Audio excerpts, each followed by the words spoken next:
Attitude ठीक है आपके हिसाब से? एकदम दुरुस्त है, इसके अलावा हो ही नहीं सकता। चले, जब, अच्छा ठीक है। जब गुंडा होगा सामने तो आप उससे थोड़ा ना कहेंगे कि भाई ऐसा, अरे वो कोई किसी को मतलब किसी पीड़ित को थोड़ी ना समझा रहा है। मैंने आपको बताया था कि टीएमसी ने बाकायदा प्रेस कॉन्फ्रेंस करी है जयपाल शर्मा के ऊपर और कहा कि यहां से चले जाओगे जब तुम तो हमको घसीट के लाएंगे कोर्ट में और तुम्हारे ऊपर मुकदमा दर्ज होगा, तुम पे केस चलेगा।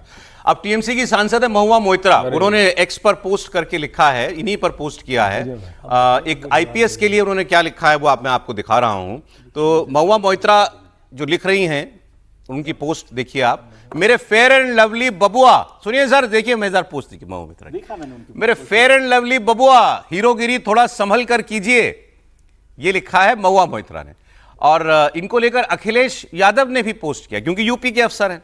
तो अखिलेश यादव ने लिखा कि बीजेपी से संभल और रामपुर में टेस्ट किए गए एजेंट बंगाल भेज दिए गए हैं, लेकिन बंगाल में दीदी हैं, दीदी रहेंगी। नहीं तो अखिलेश जी तो मतलब थोड़ा जाने अनजाने क्या कह गए ये भाई। अगर वो टेस्टेड आदमी है संभल और रामपुर का, तब तो फिर ठीक जगह भेज दिया गया है। अगर उस तरह से कहें तो। रामपुर का टेस्टेड मतलब कि आरोप है वोट नहीं डालने दिया मुसलमान। मैं कह रहा हूं भाई, वो कह रहे हैं वोट नहीं डालने दिए, लेकिन और चीजों के लिहाज से। और मैं तो मतलब मुझे अच्छा भी लगा खैर कि वो महुआ मोइत्रा जी कह रही हैं क्या फेयर एंड लवली बबुआ ना। हाँ। अब बाकी आप लोग समझिए, देखते ही हैं आप। अच्छा ठीक है सर, आज समीर जी आए बड़े दिनों के बाद सर।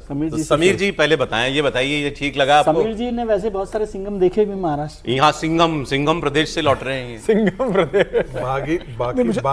बाकी बातें जो है इनके लिए मैं ब्रेक में बताऊंगा। हाँ बताइए सर, बताइए, उचित है ये? नहीं, मुझे लगता है कि जिस माहौल में उनको भेजा गया और क्यों भेजा गया उनको, जयपाल शर्मा को अगर भेजा गया तो कुछ सोच कर भेजा गया होगा ना। देखा गया होगा कि उनको कहाँ पर ड्यूटी लगानी है, कहाँ पर किस तरीके से गुंडे तत्व हावी है, और वो ऐसा जहांगीर इतना बड़ा गुंडा है कि वहाँ कोई छोटा अधिकारी उसके सामने काम नहीं कर सकता।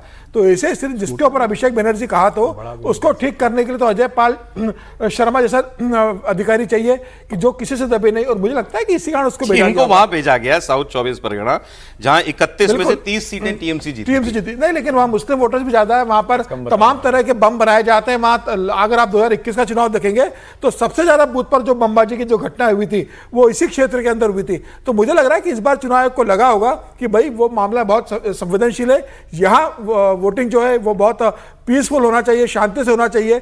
तो ऐसे आदमी को लाया जाए कि जो इस तरीके से मामले को बेहतर तरीके से हैंडल कर सके।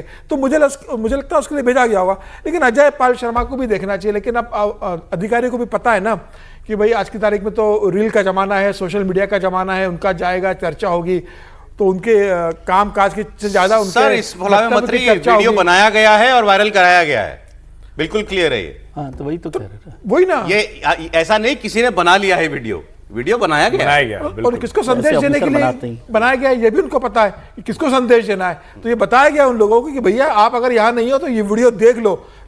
कल जो 142 सीटों पर मतदान होगा तो किसी तरह की आप अगर अप्रिय घटना करने की कोशिश करोगे, तो कुछ बूथ कैप्चरिंग या बूथ पर कुछ उपद्रव करने की कोशिश करोगे तो आप बच नहीं पाओगे। मुझे लगता है कि चुनाव आयोग ने जो तैयारी करी है इस बार, जो पहले फेज 152 सीटों पर जिस तरीके से बहुत शानदार वोटिंग हुई है, मुझे लगता है 142 और 142 तो वैसे भी ममता बनर्जी का स्ट्रांग है। 123 सीटें ममता बनर्जी इस फेज में जीती थी।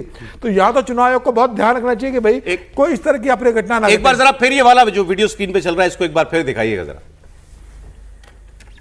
आसपास के जितने भी लोग हैं अच्छी तरह से समझ लें कि अगर किसी ने बदमाशी करी तो उनका कायदे से इलाज किया जाएगा। फिर अगर कहीं से खबर आ गई कि किसी ने कोई खुराफात करने की, किसी को परेशान करने की कोशिश की है, तो फिर उसकी खबर फिर अच्छे से लेंगे हम। ये जहांगीर के घर वाले भी खड़े हैं, उसको बता देना कायदे से। ये बार बार जो खबरें आ रही हैं कि उसके लोग धमका रहे हैं, तो फिर अच्छे से खबर लेंगे, फिर बाद में रोना पछताना मत। तो ये तेवर है। मैंने आपको इसके बाद जहांगीर खान का भी सुना हूं, कह रहे 15 साल से बीजेपी मुझे परेशान करने की कोशिश कर रही है, लेकिन पुष्पा झुकेगा नहीं। जी सर, उठा लेना। एक पुष्पा बता रहा है, एक सिंघम है। तो अच्छी फिल्म चल रही है।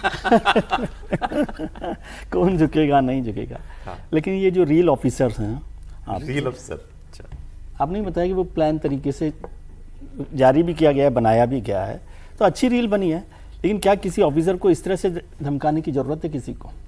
और जहांगीर खान गुंडा होंगे लेकिन वो कैंडिडेट भी हैं वहां से, तो कैंडिडेट को आप धमका रहे हैं क्योंकि कैंडिडेट धमका रहा है, ऐसा इन्होंने कहा। नहीं तो किसको कहा, किसको धमका? तो वहां उससे मिलो ना सीधा। ये सड़क पर क्या रील बना रहे हो आप? सौरभ जी के लिए बना रहे हैं क्या?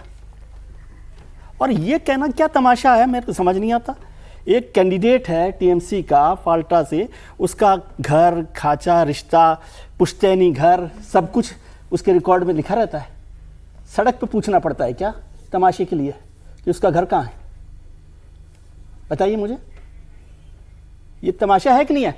कैंडिडेट है ना, गुंडा होता तो चलो आप कह दीजिए कि भाग गया, गुंडा है मान लीजिए, लेकिन कैंडिडेट तो है, तो कैंडिडेट का रिकॉर्ड तो सरकार के पास होता सर तो फिर और इलेक्शन जो ऑफिसर गया उसके पास नहीं है उनकी जानकारी।